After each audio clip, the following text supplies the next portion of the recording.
पूरी दुनिया को पता है कि सीमा हैदर जो है वो एक प्रकार का रोज नए नए झूठ बोल रही थी और उसने ये कहा था कि उसने 12/3/2023 को नेपाल के अंदर सचिन मीना से शादी की है और उसने अभी रिसेंटली 12/3/2024 में उसकी एनिवर्सरी भी मनाई थी और दुनिया को गुमराह किया था बिना तलाक लिए हुए। और अभी जो खबरें भी सुनने आ रही थी कि भाई वो किसी बच्चे को भी जन्म देने जा रही है और कई बातें उसके अंदर थी। तो गुलाम हैदर ने जो मुझे कहा और जो डिस्कशन हुई उसके आधार पर हमने सीमा के खिलाफ, सचिन के खिलाफ और उनके मुंह बोले भाई एपी सिंह के खिलाफ और जो पंडित जी जिसने फेरे कराए थे उनके खिलाफ और तमाम उन बरातियों के खिलाफ एक हमने फैमिली कोर्ट गौतम बुद्ध नगर सेशन कोर्ट में हमने एक मुकदमा फाइल किया था, जिसके अंदर हमने हिंदू मैरिज एक्ट सेक्शन 11 के तहत और सेक्शन 6 जो कि यूपी धर्म विधि विरुद्ध धर्मांतरण अधिनियम के तहत हमने एक मुकदमा फाइल किया था। तो उसमें उसके अंदर हमने कोर्ट में याचिका फाइल की थी और उस याचिका के तहत कई दौर के हमारी सुनवाई हुई, बहस हुई उसको एडमिट करते हुए और हमने ये 1 तारीख को फाइल किया था और कई दौर की उसमें बहस हुई। तो कल ऑनरेबल जज साहब ने जो वहां पर जज साहब थे राजेश कुमार मिश्रा जी, उन्होंने हमारी दलीलें सुनने के बाद हमारे केस को जो है एडमिट कर लिया है और इसके अंदर बहुत जल्दी ही सीमा को, सचिन को, डॉक्टर एपी सिंह को और शादी कराने वाले, गलत फेरे कराने वाले पंडित जी को और तमाम उन लोगों को जो इस शादी में शामिल हुए थे, बहुत जल्दी इसके अंदर जो है नोटिस जारी होगा। हमारी याचिका को स्वीकार कर लिया गया है। ये एक बहुत बड़ी हमारे लिए खुशखबरी की बात है और गुलाम हैदर के लिए बड़ी बात है।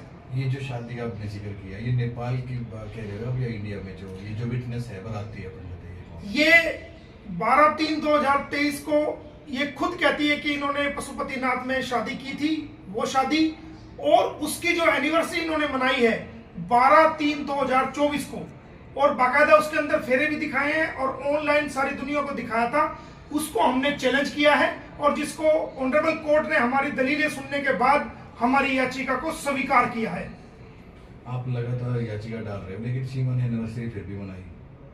आप कई बार कोशिश कर चुके। देखिए, अपराध करने वाला कोई भी व्यक्ति है, जब वो अपराध करता है तो उसको रोकने की पावर या तो पुलिस की है या एडमिनिस्ट्रेशन की है या शासन की है। गुलाम हैदर चूंकि अपने देश में बैठा हुआ है, सऊदी अरब से वो वापिस आया है, वो अपनी कानूनी कार्रवाई को कर रहा है और हम कानूनी कार्रवाई के जरिए ही अपनी कोशिशें जारी रख रहे हैं। अगर वो अपराध कर रही है तो वो स्वयं जिम्मेदार है और जितनी बारी अपराध करेगी उतनी बारी कानूनी कार्रवाई को उसके खिलाफ अमल में हम लाएंगे। याचिका पे अगली सुनवाई कैसे रहेगा? इस याचिका पे बहुत ही जल्दी अभी हमारी कल ये एडमिट हुई है हमारी याचिका और इस याचिका पे बहुत ही जल्दी जो ऑर्डर पास हुआ है वो ऑर्डर की हमने कॉपी अप्लाई कर दी है। वो ऑर्डर आने के बाद हम आपको बताएंगे कि इस ऑर्डर में क्या ऑर्डर पास किया गया है, लेकिन हमारी ये याचिका ऑनरेबल कोर्ट ने स्वीकार कर ली है। जो सीमा हैदर ने एक दुनिया को गुमराह किया, दुनिया को बताया कि उसने सचिन के साथ 12/3/2023 में पशुपतिनाथ मंदिर नेपाल में शादी की थी और उसकी एनिवर्सरी इसने 12/3/2024 को ऑनलाइन दिखा करके दुनिया को दिखाया और फेरे वगैरह दिखाए, उसके अंदर बताया कि भाई मैंने इसकी एनिवर्सरी मना रही हूँ।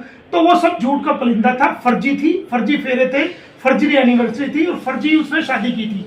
तो हमने इस याचिका के माध्यम से ऑनरेबल डिस्ट्रिक्ट एंड सेशन जज फैमिली कोर्ट गौतम बुद्ध नगर में एक गुलाम हैदर की तरफ से एक याचिका फाइल की है सेक्शन 11 हिंदू मैरिज एक्ट 1955 के तहत और सेक्शन 6 जो कि Uttar Pradesh prohibition of unlawful conversion act 2021 में आया है, उसके तहत हमने इसकी मैरिज को जो कि 12/3/2023 को जो ये कहती है कि नेपाल में की थी उसको हमने चैलेंज किया है और जो इसकी एनिवर्सरी थी जो कि 12/3/2024 को रघुपुरा में इसने मनाई थी उसको चैलेंज किया है।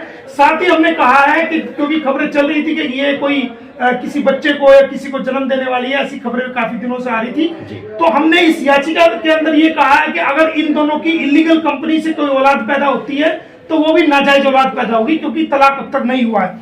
इसके अलावा हमने अगर इनके 4 बच्चों को लेकर के कोई अडॉप्शन किया गया है तो उसको भी हमने चैलेंज किया है और इसके अंदर जो उनके मुंह बोले भाई डॉक्टर एपी सिंह जी हैं, वो कहते हैं बार बार कि ये सचिन की वाइफ है, सचिन की वाइफ है। तो हमने उनको भी पार्टी बनाया है और उनसे पूछा कि आप प्रूव करिए कि ये तलाक कैसे हुआ है, और आप किस आधार पर कह रहे हैं कि भाई ये उसकी वाइफ है। इसके अलावा हमने ये कहा है कि अभी तक कोई तलाक जो है गुलाम हैदर का और सीमा का नहीं हुआ है, और ना ही गुलाम हैदर ने उसको तलाक दिया है। इन सारी बातों को लेकर के हमने जो है वो ये पिटीशन फाइल की थी। पंडित जी को भी हमने पार्टी बनाया है क्योंकि उसको पता था ये शादीशुदा है, तलाक नहीं हुआ है। उसके बाद उसने फर्जी फेरे किए, उसको भी हमने पार्टी बनवाया है। और जो तमाम बारात के लोग उसके शामिल हुए थे विटनेस के तौर पर उन सबको भी हमने इसके अंदर पार्टी बनाया है। ऑनरेबल कोर्ट ने हमें ध्यान से सुना है, कई बार सुना है, और सुनने के बाद कल हमारी याचिका को स्वीकार कर लिया गया है। सर, जिस तरह से आपने याचिका डाली और याचिका में उनके खिलाफ कार्रवाई की मांग की, तो याचिका स्वीकार होने के बाद अब अगली कार्रवाई क्या हो सकती है?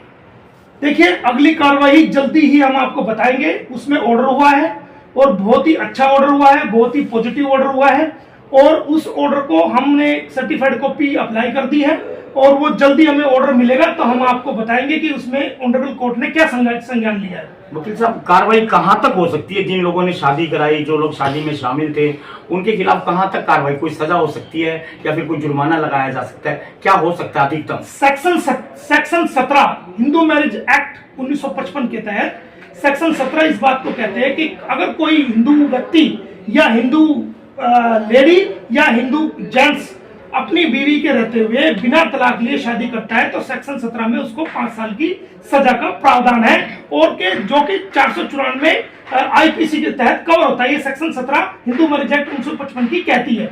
और सेक्शन 5A ये कहता है कि सेक्शन 5 में कंडीशन दी गई है कि हिंदू मैरिज एक्ट के तहत जो आदमी शादी करेगा उसमें क्या क्या कंडीशन है। उसमें सब क्लाउज 1 में, ये सेक्शन 5 सब क्लाउज 1 में ये कंडीशन है कि शादी के वक्त कोई भी व्यक्ति का पहला पति या पहली पत्नी नहीं होनी चाहिए, अगर है तो वो तलाक होना चाहिए।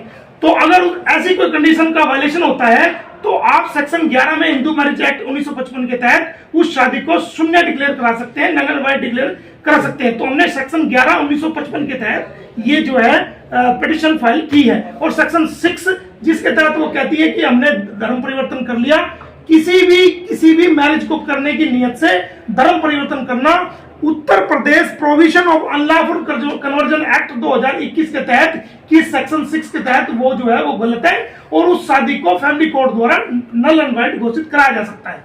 सर, जो शादी जिन पंडित जी ने शादी कराई, जो शादी में जो लोग शामिल थे, जो गवाह थे, उनके खिलाफ भी कोई कार्रवाई हो सकती है? बिल्कुल। कल को हमने उनको वो कहेंगे कि हम शादी के गवाह थे, तो हमने इस कोर्ट में यही पिटीशन में लिखा है कि ये जो शामिल हुए हैं विटनेस के तौर पर, ये गवाह ना माने जाए और ये गलत शादी है। कल को वो कह देंगे जी हम तो इसमें पार्टी नहीं थे, इसलिए हमको पार्टी बनाया गया क्योंकि वो उसमें शामिल थे जी, तो वो आके जवाब देंगे। सबको पता था कि इसकी तलाक नहीं हुई, हमने पहले से पुलिस में भी लिख के दे रखा था, रोज बाइट से आ रही थी, रोज गुलाम हैदर कह रहा था कि मेरी वाइफ है, कोई तलाक नहीं हुआ, तो फिर आप कैसे शामिल हुए जी? तो उसके तहत भी इनको ये सहभागी है, ये मुलजिम बनेंगे, उसमें भी 120B में क्रिमिनल कार्रवाई में आएंगे। जिस तरह से आप सीमा हैदर के पाकिस्तानी पति गुलाम हैदर की पैरवाई यहाँ हिंदुस्तान में कर रहे हैं, तो क्या गुलाम हैदर को भी यहाँ पर कोर्ट तलब कर सकते, बुलाया जा सकता है? मैंने उनको भारत सरकार को स्पॉन्सर लिखा है और उनको मैं बुलाऊंगा और वो आएंगे, अपने केस की पैरवी करेंगे, अपने बच्चों से भी मिलेंगे और अपने बच्चों की कस्टडी भी उनको मिलेगी। जी, तो ये थे एडवोकेट मोमिन मलिक, जो सीमा हैदर के पाकिस्तानी पति गुलाम हैदर की पैरवी या हिंदुस्तान में कर रहे हैं। फिलहाल इन्होंने जो याचिका कोर्ट में डाली थी कि सीमा हैदर की शादी है वो अवैध करार दी जाए, इसके साथ ही शादी को करवाने वाले जो पंडित जी थे या फिर जो गवाह रहे या फिर जो भी शादी में शामिल रहे, उनके खिलाफ कार्रवाई की मांग की गई थी। कोर्ट ने इस याचिका को स्वीकार कर लिया है। दैनिक सवेरा के लिए पानीपत से प्रवीण ठाकुर। इसकी मुझे लिंक जरूर भेजना। मैं पहले ही देता रहूंगा।